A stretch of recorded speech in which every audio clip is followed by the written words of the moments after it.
Para naman po sa lagay ng panahon, patuloy pa ring binabantayan ng Pag-asa ang low pressure area na nasa loob ng ating Philippine Area of Responsibility na nasa kahilangang kanlurang bahagi ng Coron sa Palawan.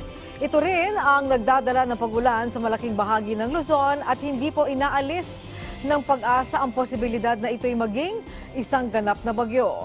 Ngayong araw maghapong makakaranas na maulap na papawirin na may kalat-kalat na pag-ulan ang Metro Manila, Central Luzon, Calabarzon, Mimaropa, Bicol Region, Visayas, Zamboanga Peninsula, Northern Mindanao at Caraga dahil sa epekto ng LPA at ng habagat.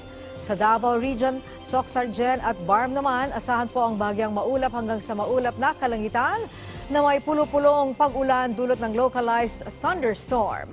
Habang sa Ilocos Region, Cordillera at Cagayan Valley, isolated light rains lamang ang asahan dahil sa epekto ng northeasterly surface wind flow.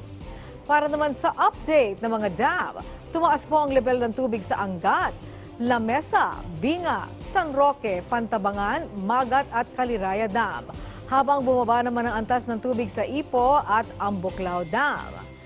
At ngayon po silipin na natin ang Metro City's forecast para sa mga susunod na araw.